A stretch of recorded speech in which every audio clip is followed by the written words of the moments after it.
días, damas. Buenas noches, señores asistentes a este Zoom.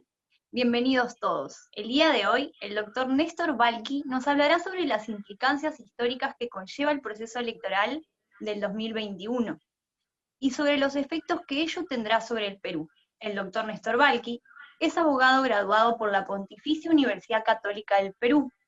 Ha sido jefe de la Oficina Comercial del Perú en Europa, con sede en Hamburgo, República Federal de Alemania. Ostenta el rango actual de Ministro Consejero Comercial de la República del Perú. Ha cursado estudios de posgrado en George Washington University, Heidelberg y Hamburg University, como en la Universidad de Lima y de Piura. Ha sido presidente de la Asociación de Exalumnos del Colegio Peruano Alemán Alexander von Humboldt, de Miraflores, Lima, Perú.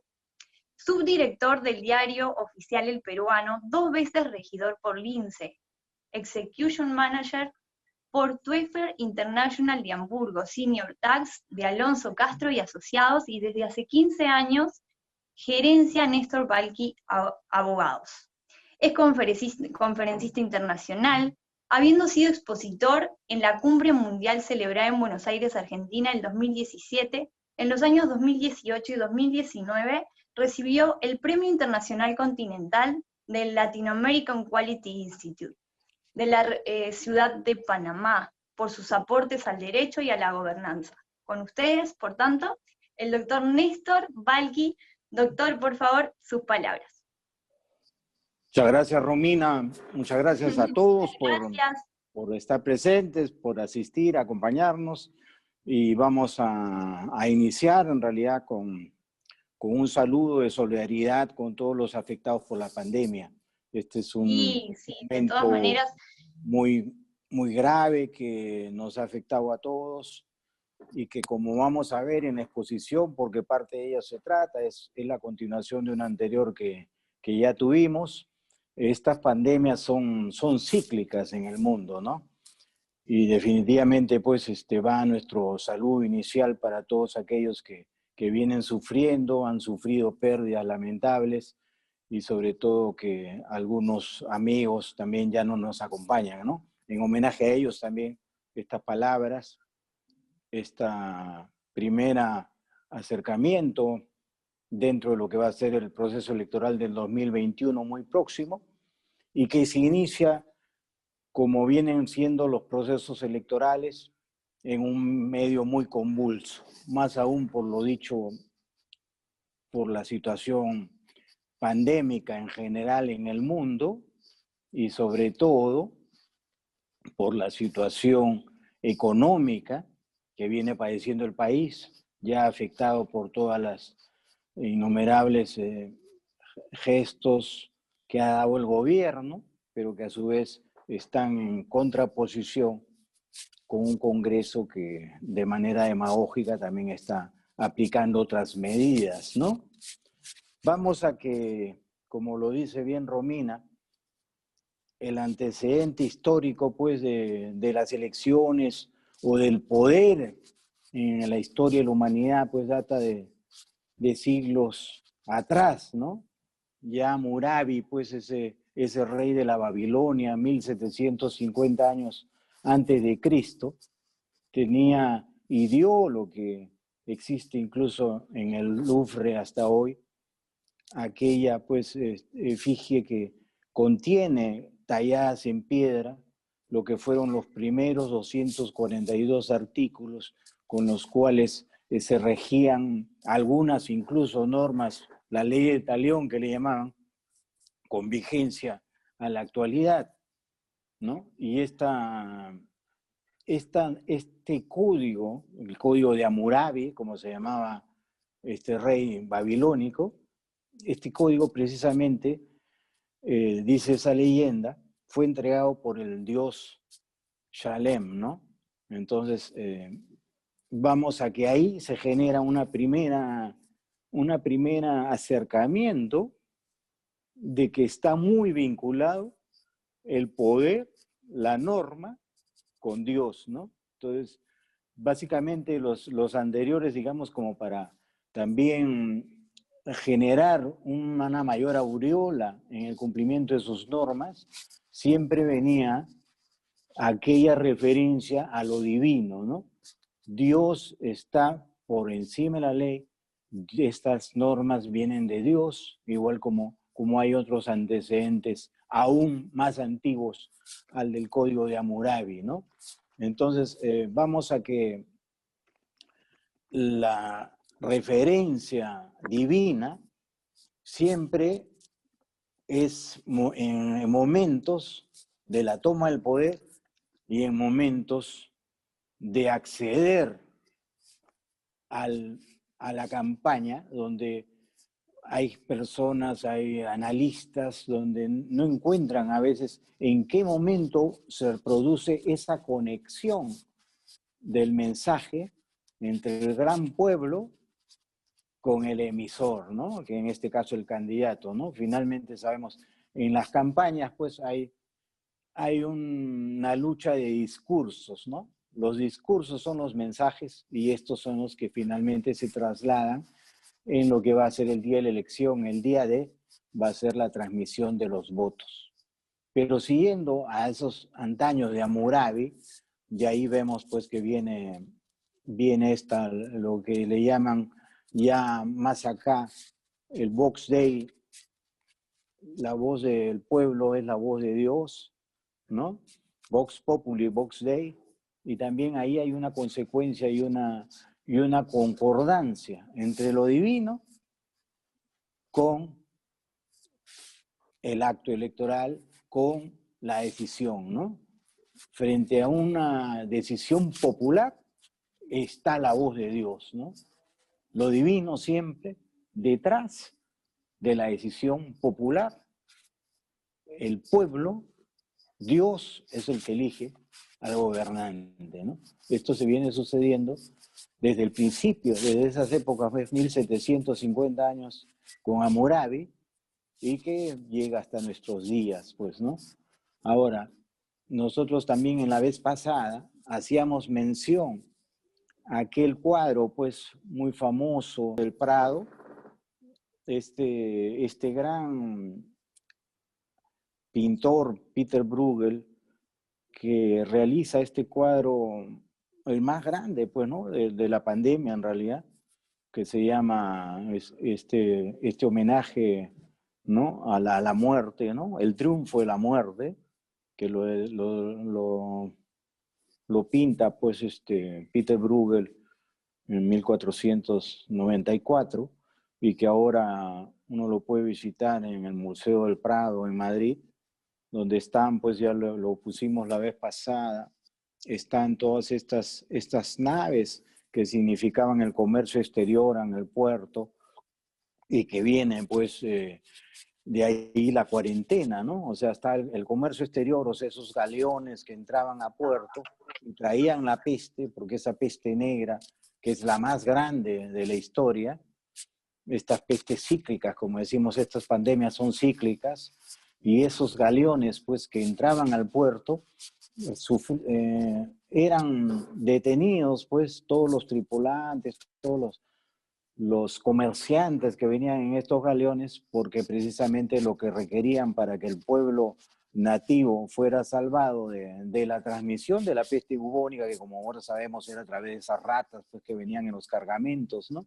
Está también la película, pues, donde también cara a los alemanes, a los del Deutsche Schule, el de Klaus Kinski, ¿no? En esta película también de la ira de Dios, donde se ve, pues, estos galeones desmontando lo que venía en los barcos, y donde purulaban, pues, estas ratas, ¿no? Estos ratones que finalmente son los que traían la peste bubónica, ¿no?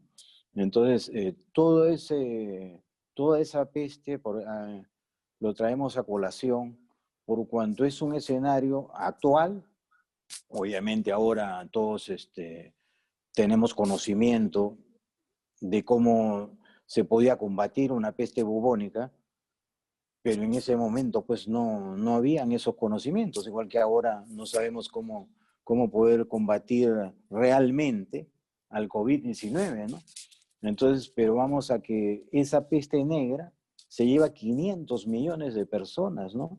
Se lleva prácticamente a la mitad de la humanidad existente en esas épocas, básicamente en Europa, en África, pero es un exterminio inmenso, ¿no? Y que dura 4 siglos en realidad, porque si tenemos, empieza alrededor de 1400, tenemos pues este otro cuadro famoso, que también citamos, de Napoleón con los apestados, ¿no?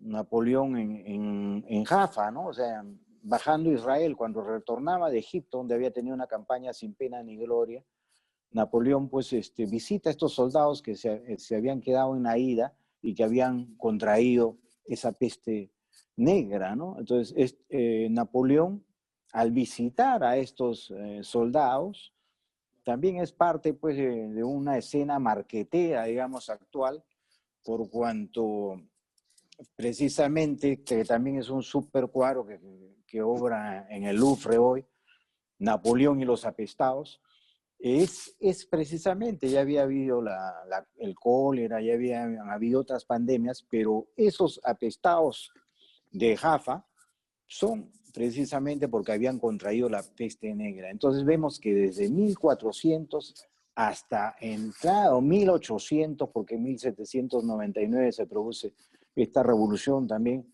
cara a la fecha del 9 de noviembre a nuestros amigos alemanes, a los que también hemos estado en el Deutsche Schule, por cuanto un 9 de noviembre también es cuando ocurre esta alzada del pueblo, igual que el 9 de noviembre fue 2 siglos después el derrumbamiento del muro de Berlín, ¿no?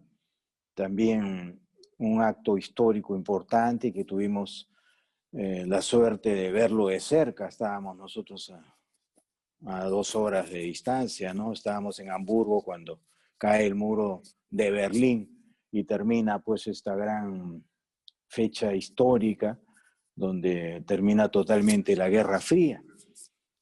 Pero en alusión a Napoleón, lo que vamos es a que en 1800 y gracias a esta revolución napoleónica, que él se da ínfulas, y por eso decimos ese cuadro, una especie de cuadro marquetero, porque está Napoleón ahí prácticamente al lado de los infectados, ¿no? O sea, en un gesto de valentía de que él no se contagia, pues no es el superhombre, y después, como decíamos al principio, viniendo de una campaña sin pena ni gloria en Egipto, finalmente llega a París y da el golpe al directorio, pues, ¿no? El golpe del 18 Brumario, y termina, pues, convirtiéndose en cónsul de Francia, y posteriormente ya es el emperador, que, bueno, tiene tanta relación no solo con el Perú, ese movimiento, sino con los abogados, ¿no? Tenemos en el panel hoy día al doctor Miguel de la Rosa, expresidente de la Corte Superior de Lima, y el doctor Martín Salas, actual fiscal supremo del Perú, y bueno, ellos también son caros a este movimiento, porque precisamente esa revolución de Napoleón permite ya el ocupamiento de las tropas francesas en España, y por tanto ingresa pues el que le llamaban Pepe Botella, o sea, el hermano de Napoleón, ingresa a dominar España, y es ahí cuando precisamente empiezan ya las grandes revoluciones que, bueno, permiten la libertad de Argentina, de Chile, y que posteriormente van a permitir la independencia del Perú más adelante. Pero en ese momento, cuando está Pepe Botella y se produce la Constitución de Cádiz, es cuando precisamente se permite por esta real cédula la constitución del Colegio de Abogados de Lima, ¿no? Que por eso es anterior a la República del Perú, el Colegio de Abogados de Lima, desde 1804, anterior a la República Peruana, ¿no?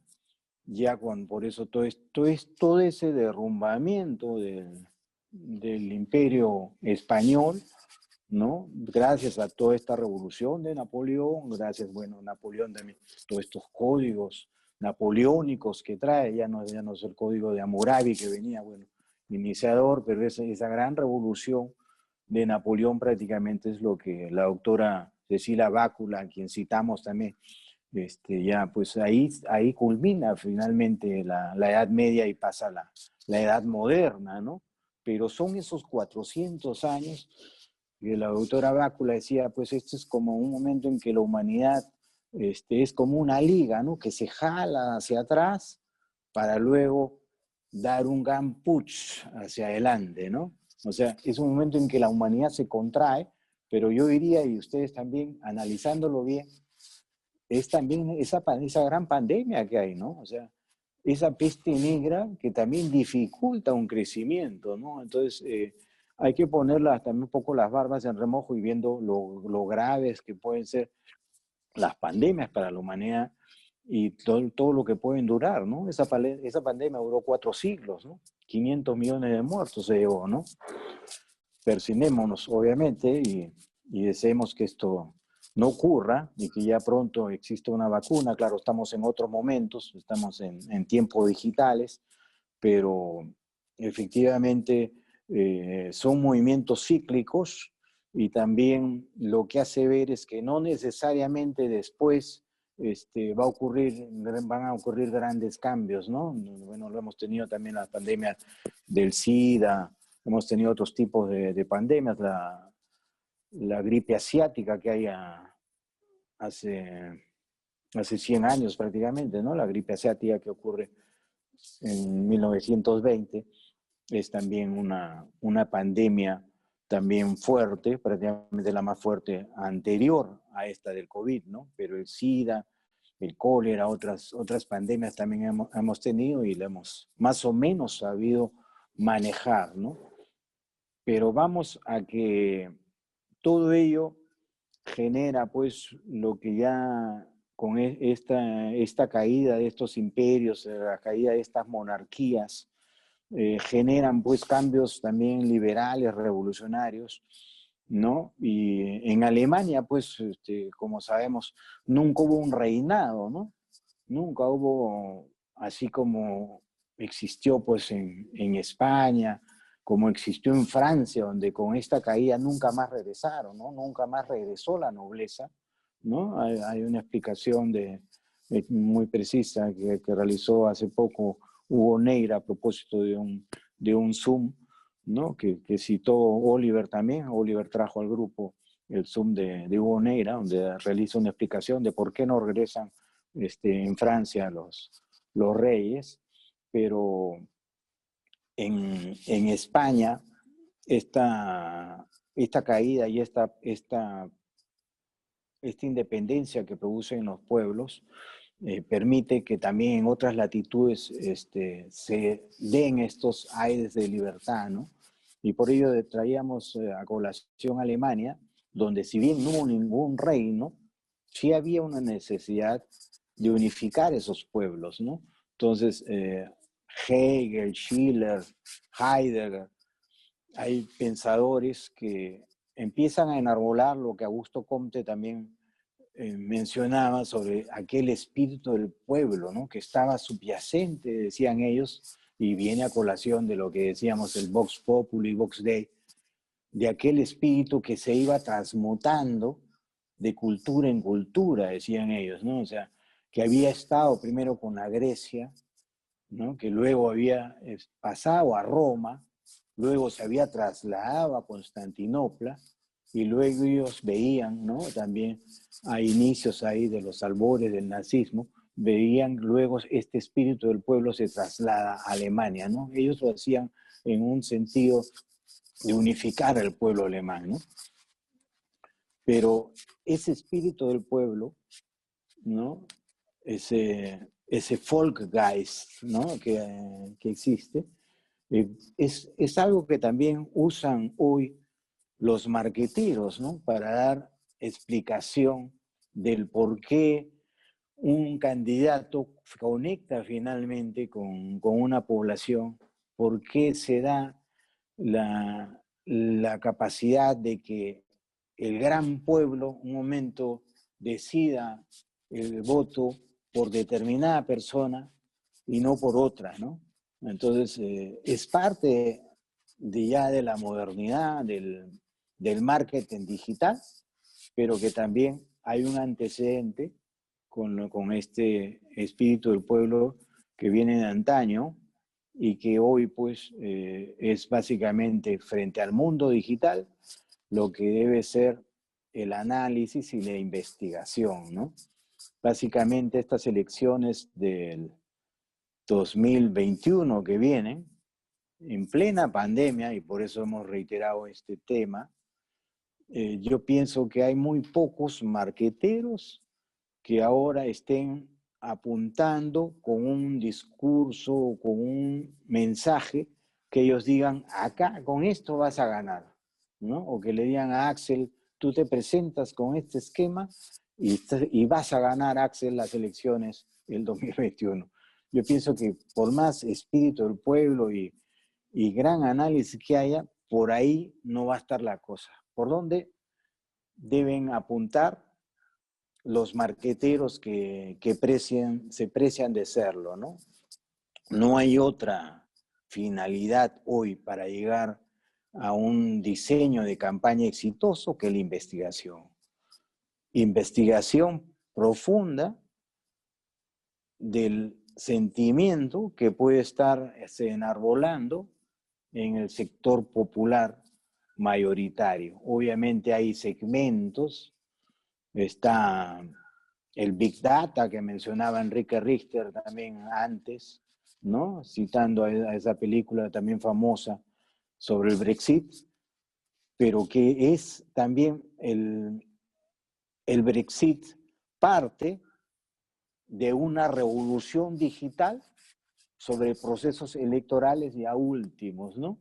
Digamos, los dos grandes quiebres marqueteros en el mundo moderno han sido la elección de JFK en Estados Unidos, donde le gana a Nixon en una polémica famosa, y la elección de Barack Obama, ¿no?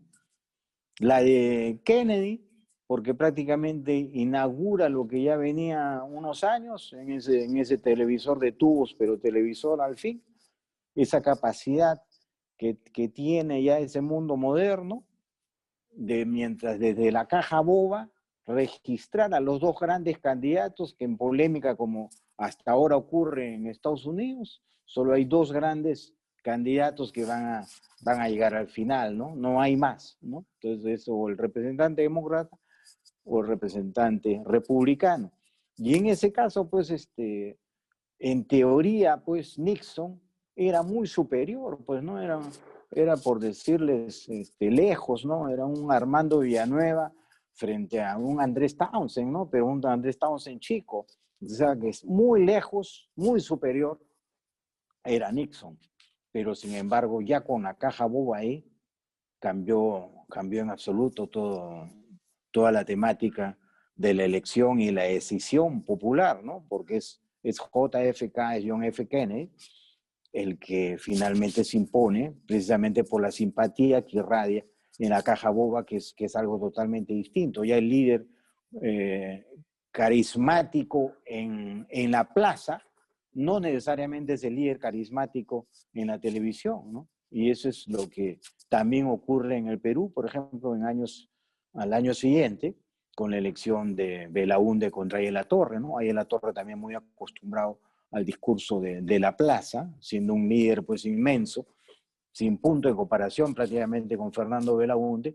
Sin embargo, es Belaúnde que en la televisión lo hace que él finalmente se imponga en esas elecciones definitorias del 63. Y decíamos el siguiente, pero esto ya de ahí genera pues una corriente marquetera importante, con Napolitan, pues no termina con esa frase, bueno, en toda elección va a ganar el que tenga más ganas de ganar, ¿no? Bueno, esa es la frase clave, célebre de Napolitano, pero inaugura ya una serie de esquemas marqueteros, pues de orden, ¿no? Que son ordenamientos de campaña, son el cuarto de guerra, son las estrategias, y definitivo hasta la elección de Obama. Porque Obama precisamente es el que llega con su equipo con el esquema de algoritmos, ¿no? Que salen del Facebook. O sea, Obama es el primero que utiliza el Facebook y a través de los millones que sintonizaban Facebook es que ese equipo adiestrado en redes va seccionando, ¿no? Va seccionando en partes cada vez más pequeñas, va diseccionando todo exactamente lo que ocurre en Facebook y se lo va transmitiendo al candidato, lógicamente al equipo del candidato, para que a su vez vayan realizando cada vez mensajes más precisos, ¿no? O sea, cada vez segmentaciones de electorado multánimes, ¿no? O sea, no vas a decir lo mismo pues a un grupo universitario que tiene sus propios intereses, que lo mismo pues a este otro grupo pues de señores jubilados que bueno, tienen otros intereses, y tampoco a estos otros señores obreros o estos otros señores profesionales. Pero toda esa segmentación con estos algoritmos que van descubriendo en Facebook, donde se conectan y pueden captar las sintonías y las preferencias de grandes mayorías, es que lo que posteriormente da ese gran triunfo inesperado del Brexit, donde se suponía que iba a ganar pues la votación a favor de la Comunidad Europea, y que finalmente estos señores que trabajan estas redes con algoritmos son los que contribuyen al triunfo del no, pues, ¿no? Y que permite que precisamente pues el Reino Unido se retire de la Unión Europea, y que luego también este mismo esquema es el que permite a Trump en su primer mandato, también en base a estos algoritmos, vencer a la señora Clinton, ¿no? Entonces, que también para muchos constituye una sorpresa, ¿no? Entonces, pero en base a una campaña dirigida de algoritmos, es que Trump se hace la victoria, ¿no? Entonces, es Obama, Brexit y Trump los grandes ganadores, claro, multimillonarios, ¿no? O sea, el equipo de Trump se gastaba $1 millón diario, ¿no? Entonces, son niveles, pues, que obviamente para estas elecciones del 2021 en el Perú no están a ese alcance, ni a ese nivel, ni tampoco en esa similitud, pero sí definitivamente lo que es el proceso de investigación, o sea, la data de ubicar dónde está realmente el pensamiento del peruano mayoritario, es lo que va a llevar luego al traslado para la elaboración de los mensajes, ¿no? Ese es básicamente lo que puede contribuir a una campaña ganadora, ¿no? El tema investigación, el tema estrategia, posterior a todos estos elementos, focus group, algoritmos, ¿no? Estudio, análisis, ¿no? Yo les puedo pasar más adelante los links. Hay algunos lectores de algoritmos hasta gratuitos, ¿no? Hay algunos caros también, pues, específicamente para campaña, pero hay unos lectores gratuitos. Y no puede haber hoy una campaña sin investigación que vaya a ganar una elección, ¿no? Por eso repito, investigación. De la investigación, estrategia. Y de la estrategia, lo que hacemos nosotros a veces, como hemos hecho con algunos invitados, ¿no? El retorno, ¿no? El retorno y ver exactamente dónde está el avance, cómo ha conectado o no ha conectado en la mayoría o no en la mayoría el mensaje, ¿no? Eso es básicamente lo que da una investigación inteligente, una investigación ayudada por algoritmos, pero sobre todo una investigación que permita desarrollar una buena estrategia, ¿no? La estrategia se realiza para ganar. Las tácticas en el camino se van haciendo para no perder, ¿no? Entonces hay momentos en que el candidato debe bajar la línea, hay momentos en que debe acelerar, hay momentos, todos esos son movimientos tácticos, pero la estrategia está realizada desde el inicio y antes de la campaña, ¿no? Ahora ya estamos a 2 meses, a 3 meses de ya el inicio prácticamente de lo que debe ser la campaña electoral del 2021. El 30 de septiembre, ojo, se cierra de acuerdo a la ley que posteamos al grupo la vez pasada, ha sido aprobada, ha sido promulgada en el peruano el sábado pasado, y esa norma da plazo hasta el 30 de septiembre para que se puedan afiliar al partido y puedan postular esos candidatos por ese partido, ¿no? Siempre, claro, podemos decir en una convención electoral que todas deben ocurrir la última semana de noviembre, primera de diciembre del 2020, en esa convención electoral puede haber hasta un 20% de invitados, ¿no? Que incluso puede serlo para la plancha presidencial, pero ¿quién se puede confiar, no? No hay como el consejo de que mejor es estar dentro de la línea partidaria, mejor es competir desde las primarias para elegir a los nuevos congresistas, como también ha sido ya normado en esa norma publicada el sábado pasado en el peruano. Ya ha quedado establecido que va a haber esas primarias internas virtuales, ¿eh?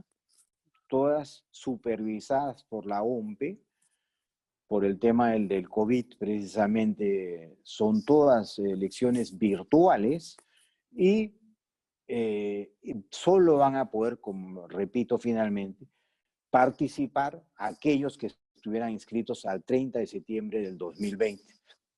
Y también va para los nuevos partidos políticos, ¿no? Los que pueden haber recaudado los 24,000 afiliados. Nuevos afiliados no son suscriptores, no son adherentes a una candidatura, son afiliados, ficha de inscripción. Los 24,000 que se hayan afiliado a ese nuevo partido solo tienen plazo para inscribirse igual el 30 de septiembre, ¿no? Entonces, ellos sí pueden tener un mayor plazo, son los únicos, los partidos nuevos que logran inscribirse hasta el 30 de septiembre van a ser los que tienen unos plazos ligeramente que les va a dar para hacer esa elección de hasta su plancha presidencial hasta diciembre, ¿no? Calculando los términos que presenta la norma. Pero digamos, ya estamos ya en la hora nona, ya como bien decía Enrique en la antesala a esta exposición, como bien lo decía Enrique Richter, ya los candidatos pues ya deben estar ya saliendo al candelero, ya deben confirmarse las candidaturas y ello pues obviamente realizado en un contexto muy complicado, ¿no? La pandemia, como lo hemos citado tantas veces hoy día, realmente ha alterado absolutamente el escenario. Este no es un escenario normal, lo podemos ver todos en todas las redes que frecuentamos. La mayoría de personas está muy alterada, muy perjudicada, muy venida menos por toda esta problemática de la pandemia, muy lastimera, ¿no? Que afecta a sus economías, afecta a seres queridos, muchos han perdido, han tenido graves pérdidas humanas en el centro de sus familias, pero sobre todo, pues, la economía va muy mal, ¿no? Ayer Roque Benavides en una entrevista lo ha dicho bien, se viene una gran depresión, mucho peor a la que sufrió el mundo el 29, ¿no? Del siglo pasado. Entonces, esto es un problema realmente que va a afectar, ¿no? Va a afectar a la ciudadanía, va a afectar al mensaje. Entonces, ya lo hemos dicho, necesitamos investigación, pero queda claro que la gente está muy, muy complicada. Entonces, el salir hoy con un mensaje desde ya de que yo soy el candidato, yo quiero ser el candidato, pues es la peor estrategia, ¿no? Tenemos que pensar en la persona, o sea, el líder nunca puede ahora, peor en estas épocas, pensar que él es la solución. Es todo lo contrario. La solución es en el pueblo. El pueblo es el que tiene la solución. El tema, la solución es de la gente. El candidato tiene simplemente que interpretar a la gente. No puede venir el candidato con un mensaje personal, con un yo lo sé todo, yo soy papá, papá lo sabe todo y soy rico papá, peor, ¿no? El mensaje es simplemente solidaridad y más solidaridad acá. Por eso hacen bien probablemente tanto del Solar como otras personas que en realidad sabemos van a ser candidatos, pero que hoy día están diciendo no voy a ser candidato, no quiero ser candidato, porque decir ser, quiero ser, es realmente hasta insultante para la sociedad hoy día, ¿no? O sea, bastaría que tú te lances hoy día para que mañana pues amanezcas totalmente pues embarrado en N cosas, porque eso es finalmente lo que queremos hacer hincapié. Estas van a ser elecciones de fake news y eso hay que tener mucho cuidado, porque el fake news en realidad en el Perú sí toma mucho cuerpo. Hay otros países donde el fake news no pega tanto, pero en el Perú basta con que te lancen una campaña bien orquestada de fake news para que prácticamente destrocen a la persona, destrocen al candidato. Entonces tiene que ser un candidato, por un lado, muy sólido, que no se derrumbe y que tenga muy, muy bien acicateada a su familia, para que se enfrente a esos fake news y sobre todo debe haber una estrategia de respuesta, ¿no? La mejor respuesta obviamente es la honestidad, es la personalidad del candidato mismo, quien en un momento determinado, no necesariamente al día siguiente, pero porque a veces también le puede ayudar la ola que sube, ¿no? La ola que sube con tu nombre siempre puede ayudar, pero siempre y cuando lo sepas manejar al final, ¿no? Puede ser que el candidato bien posicionado pueda dar una respuesta acorde, marquetera 100%, que sí acalle toda esa gran mentira, porque finalmente el fake news es una mentira. Entonces el candidato debe enfrentarla como tal y con honestidad, con transparencia, va a poder hacer convertir en un boomerang para el que lo lanzó. Entonces el fake news tampoco debe ser un motivo para que se desanimen los candidatos que realmente merecen ir a una elección, por cuanto la honestidad se transparenta. La cámara boba, esa cámara boba que viene pues de las elecciones de JFK y que cada vez está más perfeccionada, hoy es pan del cada día, porque no hay solo esa caja boba, todas hay N cajas bobas en todo lado y la gente sabe percibir cuando uno está hablando con transparencia o como cuando uno está queriendo vender pues cebo de culebra, como dicen, ¿no? Entonces, la transparencia ya es conocida. La transparencia del candidato puede traslucirse en el mensaje y eso es lo que nosotros recomendaríamos para contrarrestar una campaña de fake news. Obviamente, pues habrá el equipo que también contestará, pues, los fake news con más fake news, ¿no? Probablemente puede ser ese tipo de campaña, pero eso no es positivo. Mejor dicho, eso jamás va a entrar el candidato en una respuesta a ese tipo, ¿no? Pero el candidato sí debe estar preparado para bajar una campaña fuerte de fake news con la propia personalidad. Y ahí ya estamos viendo qué candidato sí va a poder hacer eso, ¿no? Pensemos pues en esos fake news pues, que hubieron en la campaña pasada sobre plagio en las tesis, ¿no? Hubo candidatos pues, que finalmente quedaban peor, ¿no? Quedaban peor al responder. Entonces tampoco se trata de eso, ¿no? Sino de que veamos quién es el candidato que va a poder sortear los fake news, porque como les digo, viene fuerte para la campaña del 2021 la temática del fake news, sobre todo porque el fake news no es tan costoso y lo que va a correr como pólvora corre en las redes sociales, ¿no? En todos los Facebook, en todos los WhatsApps, ¿no? Todavía está determinado, hay estadísticas de cuáles son las redes más influyentes, ¿no? En esa está el WhatsApp el número 1, ¿no? Segundo está Facebook, TikTok, bueno, está abajo, pero vamos a presentar el cuadro exacto de cuáles son las influencias de cada una de las redes hoy, ¿no? Facebook sigue siendo alto, TikTok está subiendo, Twitter es bajo en realidad, me sorprende eso, pero no es una red que ayude tanto en campaña, redes, lo que era el Radio Bemba anterior, ¿no? Porque finalmente ya cuando va llegando el día de, hay muchos, claro, que dicen, bueno, mira, redes sí, televisión también, ok, está bien, pero ese es solo un segmento de la población. Está viendo televisión, está viendo redes, tiene tiempo para ver redes, ¿no? Hay el gran pueblo que no tiene tiempo, ¿no? Que está cansado y cuando llega finalmente a su casa en la noche, las 2 horas o la hora que le queda de ver televisión sintoniza pues estos programas más divertidos, ¿no? Ni siquiera está viendo el noticiero. Pero él de quién va a depender su voto.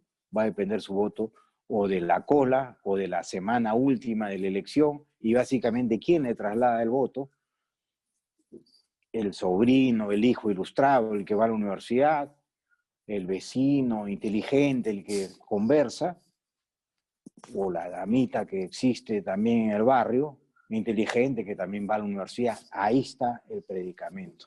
Y son ellos los que transmiten ese Radio Bemba a través de las redes digitales. Bueno, aquí Aida me dice que ya estamos que debiendo finalizar y seguro que el panel también quiere que digamos algunos temas podamos profundizar o comentar. Con todo gusto. Esto sería la primera intervención. Muchas gracias. Néstor, primero saludando a todos los participantes en esta reunión. Estoy con un poco de problemas en el video. Quiero primero felicitarte por el análisis que has hecho. La verdad que muy aleccionador. Y yo, la pregunta que te haría, Néstor, es la siguiente. Teniendo en cuenta que estas van a ser unas elecciones bastante atípicas, no solo por la situación, o especialmente por la situación en la que nos encontramos en el país, y no solo en el país, sino a nivel mundial, pero particularmente en el Perú, que es uno de los países que me parece que estamos campeones, no solo en cuanto a pérdidas de vidas humanas y a toda la desgracia que ha traído esta pandemia, en ese sentido, sino también en el tema económico, ¿no? La verdad que mucha gente, entre los que me incluyo yo, veníamos muy esperanzados por el auge económico que venía teniendo el país, el crecimiento en todos los sentidos, las grandes masas que pasaban de situaciones de pobreza a situaciones de una relativa estabilidad y crecimiento económico. Vemos que toda esa esperanza se ha diluido. Todos los sacrificios que se hicieron se han diluido y ahora estamos como en el comienzo.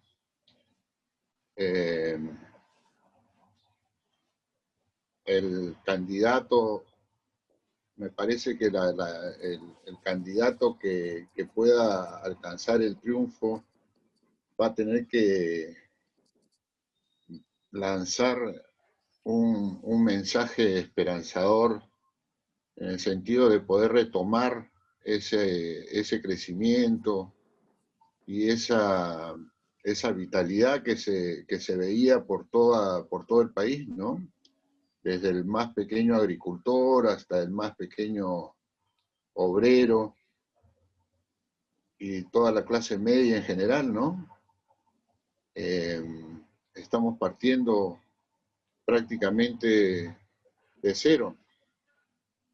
Entonces, yo creo que el análisis de la campaña que emprendan los candidatos va a tener que partir de eso, va a tener que partir de ver la forma de retomar un crecimiento y de empezar a salir de la pobreza en la que nos encontramos actualmente. Yo la verdad que he estado recluido prácticamente en mi casa, no he salido mucho, pero la semana pasada salí, me di una vuelta por Miraflores y por Surco, y la verdad que la visión que se tiene es desoladora, ¿no? La cantidad de negocios cerrados, y que no van a abrir muchos de ellos, la misma visión de las personas, ¿no? Que uno los ve, en sus caras se refleja lo golpeado que está el país, ¿no? Y sus gentes. Entonces, ese va a ser un análisis bastante serio y crudo que va a tener que hacer cada candidato para poder captar la atención de las personas, devolverle las esperanzas. Y por otro lado, vamos a tener que enfrentar pues a los populistas, a los que van a querer tomar esta desgracia y echarle la culpa de la misma a las pocas gentes que con poder económico están quedando. Hay una candidata que ya está en el Parlamento, pero que yo la veo con mucha fuerza y que sale casi todos los días en Radio Exitosa, que es una señora que se llama Cecilia, el apellido se me escapa en este momento, pero fue la que hizo esta famosa campaña de Chapa tu Choro. Esta mujer es increíble en cuanto a la fuerza que le pone a sus ideas y a lo populista que puede ser, ¿no? Entonces, tenemos ese peligro de que personas de extremistas puedan tomar el poder captando la atención de la gente que está tan desesperada. Entonces, mi pregunta sería, en ese sentido, ¿cómo es que tú ves el escenario, Néstor? Sí, Miguel, muchas gracias por tu pregunta, muy importante tu reflexión. Efectivamente, como tú bien dices, son elecciones sui generis, nunca vistas en el Perú. El Perú nunca ha tenido una elección en pandemia, va a ser la primera, pues, ¿no? Sabemos que esas anteriores que coincidieron con la gripe asiática, pues eran las elecciones del Pisco y la Butifarra, pues, ¿no? Donde no votaban a mujeres, pues bueno, no eran elecciones pues que tendrían punto de comparación con las de ahora, ¿no? Entonces, produce varias situaciones, Miguel. O sea, en primer lugar, y esto lamentablemente también ahuyenta a algunos, el gobierno que va a venir, no solo la elección, sino el próximo gobierno va a ser un gobierno muy complicado, ¿no? O sea, con muy poca caja, va a tener una serie de complicaciones económicas. Entonces, hay muchos potenciales candidatos que realmente también pues son humanos, ¿no? No quieren, no van a querer postular precisamente por eso, porque saben que no viene un gobierno realmente donde alguien quisiera estar, ¿no? Entonces hay que ponerse la mano al pecho y eso es una realidad que va a ocurrir. Eso por un lado. Por otro lado, habiendo pasado el Perú siendo uno de los ejemplos, además a nivel mundial, del combate al abajato, ¿no? Evidentemente que ya no hay esas grandes, no va a haber esas grandes campañas con el apoyo pues de Odebrecht, de estas empresas grandes, brasileras, ¿no? Las empresas chinas que las han reemplazado, que están en la construcción en el Perú hoy, grandes, todos sabemos pues que son de lo más austeras, ¿no? O sea, el régimen chino pues es un régimen de otro tipo, ¿no? Si bien de repente, pues por ahí puede haber, pues, alguna comisión, pues, en algunas obras, eso no significa, pues, que estos chinos sean como los brasileños que estén, pues, buscando candidatos o partidos o viendo quién es el próximo presidente. Eso en absoluto va a pasar, ¿no? Entonces, no va a haber grandes financiamientos para las campañas, no va a haber campaña de televisión, está prohibida. Entonces, ello de por sí ya es un escenario que ni siquiera se compara con la campaña última donde fue elegido PPK. Algo de eso hemos visto en la elección del 20 de noviembre, del 20 de enero, perdón, pasado, ¿no? Donde solo hubo participación o salía en la TV, en la franja electoral y finalmente en el debate pues, que habrá al fin de la campaña, ¿no? El debate televisivo, donde es también un albur, porque si no te toca en la primera franja, donde van a salir pues 10 candidatos seguro, pero como van a haber como 20 por lo menos, entonces tienes que tener la suerte de salir en la primera franja, porque el segundo domingo nadie lo ve, mucho menos, pues, ¿no? Entonces, eso fue lo que le pasó a Muñoz, pues, ¿no? Cuando compitió en la última elección municipal. Tuvo la suerte de salir sorteado para la primera franja, tuvo la suerte que Reyardo cometió el gran error de no asistir al debate, ¿no? Entonces se encontró con la elección ese día, ¿no? Muñoz, o sea, acertó, la chuntó totalmente y de ahí le quedó además 2 semanas. La que venía, que era la semana, el domingo siguiente, para entraba el siguiente grupo sorteado, ¿no? De ahí vino Belmont, vino Resti, lamentablemente para Resti vino en ese segundo, no, Resti estuvo en el primero, creo también, ¿no? Bueno, vinieron otros, vino Bengolea, vino en el segundo, Enrique Cornejo también, por ejemplo, que sacó 1%, ¿no? Después que había tenido 18% en el anterior, ya Cornejo con toda la campaña pues, de Odebrecht precisamente, ya sacó 1%, ¿no? Pero por ese lado va a ser la primera presidencial sin televisión. O sea, no puedes tú ahora, así tengas el dinero, realizar spots televisivos, ¿no? Lo cual pues va a ser campaña en redes neta, pero también se satura, ¿no? La gente, o sea, tampoco, no sabemos hasta qué nivel va a llegar la saturación en las redes, ¿no? Por eso tiene que ser campaña totalmente inteligente, pensando en el pueblo, como tú bien dices, pensando en el elector y pensando en el dolor de la gente, ¿no? Como decíamos, como sabemos, pues hay 3 maneras de ganar una elección, ¿no? La ganas con el corazón, ¿no? O sea, con un mensaje, pues, de corazón, pues, digamos, Alan García, probablemente el 85, ¿no? Ganó con voto de corazón, ¿no? Voto bobo, esa gente iba a votar de corazón por Alan García, seguro. O la ganas con odio, ¿no? El voto, el antivoto. No, por este señor es el mal menor, pero no voto porque no quiero que salga Keiko, por decirte. Entonces, ese voto de odio, ese es el voto de hígado, o finalmente la ganas con el voto del estómago, ¿no? Que lo dijimos ayer en un comentario, ¿no? O sea, el hambre también puede hacer de que tú busques, pues, a un Erhard, pues, ¿no? A un Ludwig Erhard, ese Wohlstand für alle, ¿no? Bienestar para todos, ¿no? Busques, pues, un señor gordo, ¿no? Acá, como decíamos, nunca ganó un panzón, bueno, en Alemania de los 50 estuvo Ludwig Erhard, ¿no? Ese Wohlstand für alle, ¿no?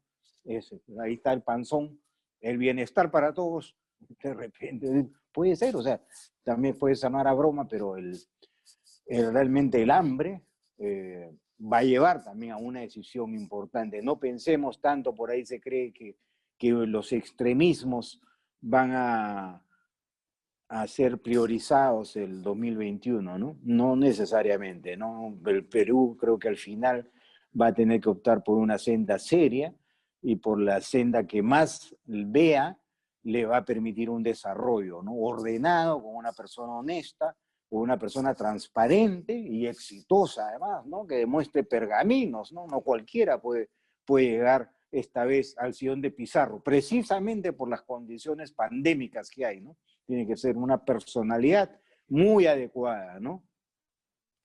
Muchas gracias. Por favor, Oliver Stark también se puede intervenir. A ver, que había querido pasar. Sí, Néstor, acá estamos nuevamente. Muchas gracias. Por tu ilustradísima introducción y exposición. Siempre es un gusto escuchar esos recorridos por toda la historia. Yo por mi lado, en el tema de elecciones, la verdad que soy, creo, de los más escépticos, pesimistas. No debería hacerlo si estoy acá en un grupo que justamente propugna lo contrario, ¿no? Pero la verdad que, y tú lo has reforzado, esto de que no se puede ya usar la televisión, todo va a ser redes. La influencia de las fake news, los 124 partidos que están ahí en las listas que hemos visto en esos otros chats para inscribirse, 124. La verdad que yo estoy bien pesimista con estas elecciones, y a eso le agregamos el tema de salud. Seguramente para esa época estaremos empezando a sentir los beneficios de una nueva vacuna, pero la economía va a estar en escombros. Nos hemos gastado una cantidad de plata casi equivalente a las reservas del país en un programa que no ha funcionado para nada, en donde la economía ha retrocedido igual. Entonces, todo ese escenario a mí me preocupa. Yo lo veo como una tormenta perfecta electoral, ¿no? ¿Qué demonios va a salir de eso? Yo, para no estar hablando solo lo negativo y ser crítico, me veo en estas participaciones contigo, que también lideras esto, Néstor, y la interacción con mis compañeros del Humboldt y todos los demás que nos acompañan siempre, como una plataforma para buscar la unión. O sea, yo no sé qué hacer, no tengo la solución, no tengo una idea clara de cómo lograrlo, pero lo que a mí más me gustaría ver en estas elecciones es que se dé una unidad en esa diversidad que tenemos y tengamos 2, 3 frentes, 4 a lo sumo, ¿no? En algún momento se me ocurrió casi ponerlo en mi libro, esto es ciencia ficción, ¿eh? Yo quise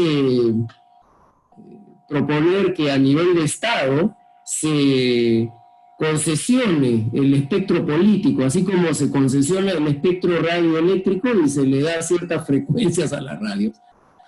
Yo lo que decía era, bueno, ya, la izquierda extrema, y sin llegar a los terroristas, pero la izquierda, digamos que la izquierda más radical hasta cierto sector del centro, sin llegar a la socialdemocracia, que yo como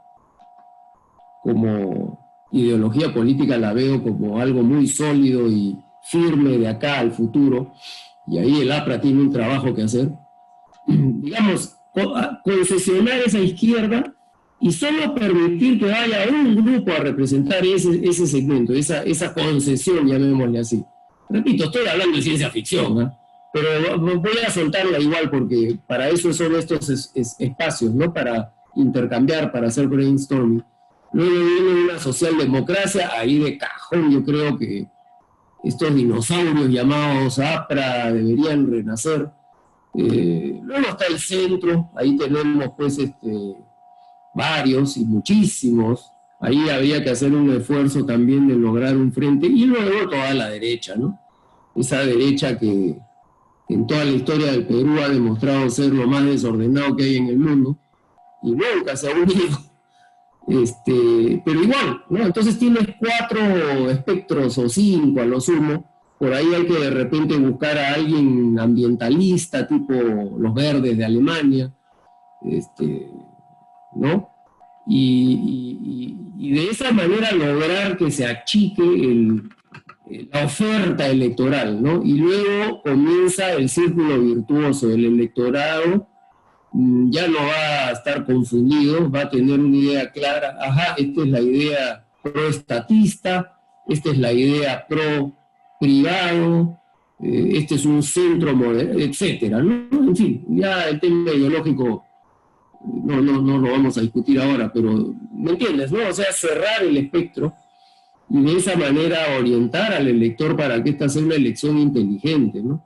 Ese es mi sueño. Eso es lo que yo pretendería hacer a través de la participación que tengo acá contigo. No sé qué opinas de eso, Néstor, me gustaría tus comentarios.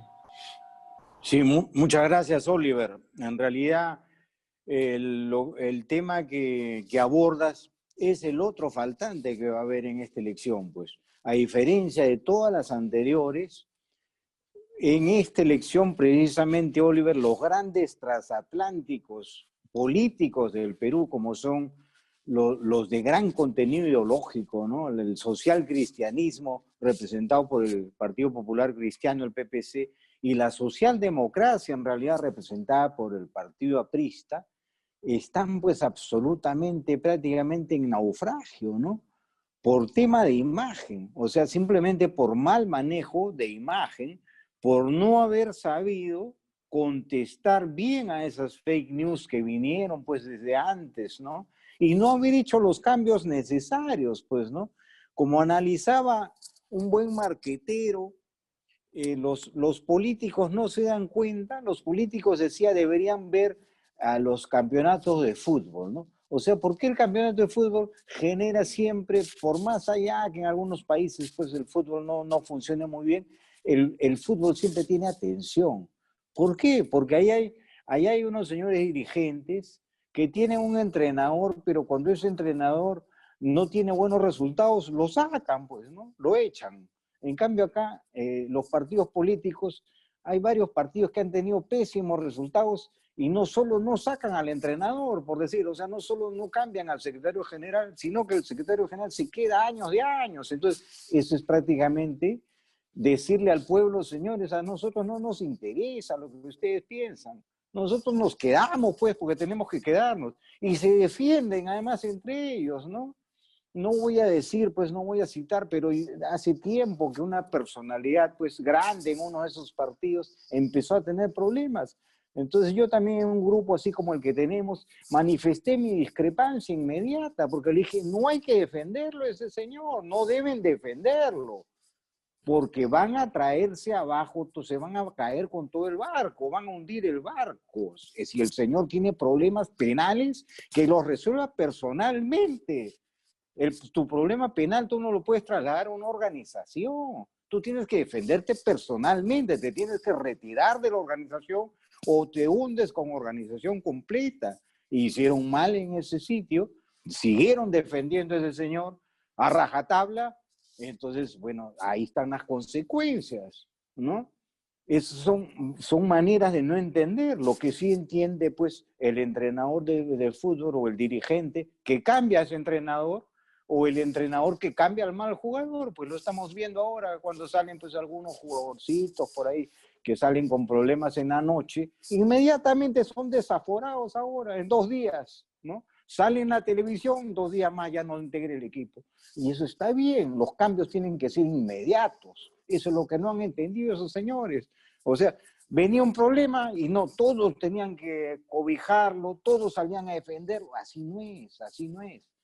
Tú tienes un problema, bueno, mala suerte, pues piña, te compadecemos, hermano, ¿no? Pero te vamos a ayudar, te vamos a contratar un abogado, pero te vas, pues, te tienes que ir. porque si no, solo vas a perjudicar al grupo. Entonces, estos señores se han llenado ese tipo de temas, ¿no? No han sabido reaccionar a tiempo y siguen pensando en esas cosas. No deslindan, nunca han deslindado, nunca han pedido perdón a la ciudadanía. Más aún, esta época de pandemia es época de perdón, es época de agradecimiento. Acá en la pandemia la gente está muy sensible. Tienes que pedirle perdón a la gente, tienes que arrepentirte, tienes que llorar con ellos. ¿No? Son tiempos muy sensibles. Entonces, estos grandes transatlánticos no van a participar por primera vez en una elección, ¿no? Van a participar de repente figurativamente, pero no van a tener el mensaje que conecte, porque tampoco tienen los líderes, pues, ¿no?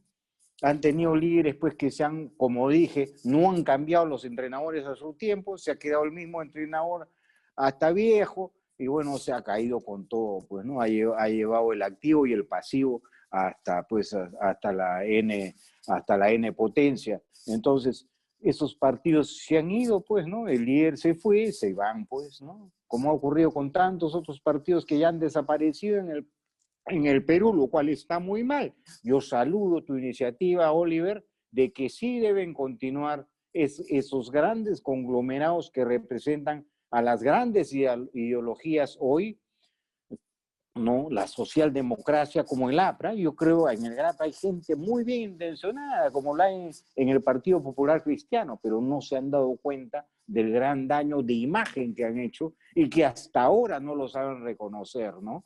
Hasta ahora no lo saben reconocer, y ello va en contra del Perú, lamentablemente, porque 1000 veces preferiríamos, Oliver, tú que hablas de los 164 partidos, 1000 veces preferiríamos que esos 2 partidos, aunque sea fueran los únicos, andaran hasta mal, pero mucho mejor que esos 164 que no saben, pues no saben ni a dónde quieren ir, ¿no? No saben ni a dónde quieren ir, ni siquiera no saben a veces de qué están hablando, ¿no?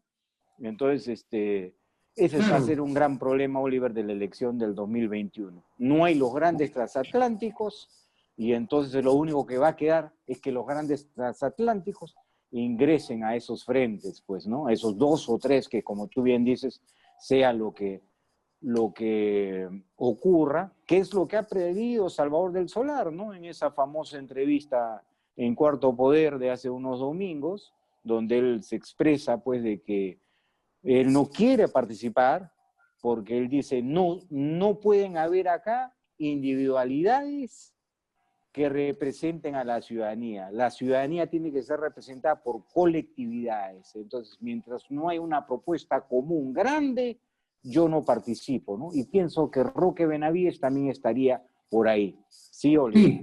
Sí, no, solo quería comentar que efectivamente algunos oasis de esperanza hay. No todo está perdido en esta atomización extrema que tenemos. Efectivamente, Del Solar fue uno, y mis amigos del PPC, Javier Bedoya, ellos están en un esfuerzo ahí de crear, de reflotar, ya lo han hecho oficialmente, Unidad Nacional. Te acordarás que ese fue el logo con el que fue Lourdes el 2001, creo que fue. Sí. Para desligar esas trabas mentales que les han endilgado a los transatlánticos, como le llamas tú, ¿no? Entonces hay ahí un esfuerzo que efectivamente nadie se da cuenta que está dándose, pero que creo que lo están moviendo. Digo creo porque yo tampoco soy parte de eso, pero claro, sí están moviéndose. O sea, el germen de que tenemos que unirnos está ahí. Hay gente que lo habla. Pepe Pardo, el que organiza estos webinars muy exitosos con más de 1000 participantes, en la última donde estuvo Roque con Sillones, comentó lo mismo, ¿no? Acá, mira, tenemos valores hasta por gusto, pero no tenemos el colectivo, solo tenemos la individualidad, ¿no? Entonces, por ahí está el germen esto. Yo personalmente creo que ese es el camino a seguir, pero me detengo para dejar hablar a los otros. Bueno, entonces, muchas gracias, ¿ah? Ya nos vemos. Gracias a ti, Néstor. Chao, Axel. Axel, gracias. Hasta luego. Chao, Oliver. Cuídense. Auf Wiedersehen. Chao, chao. Alles Gute. Gracias, Lucía.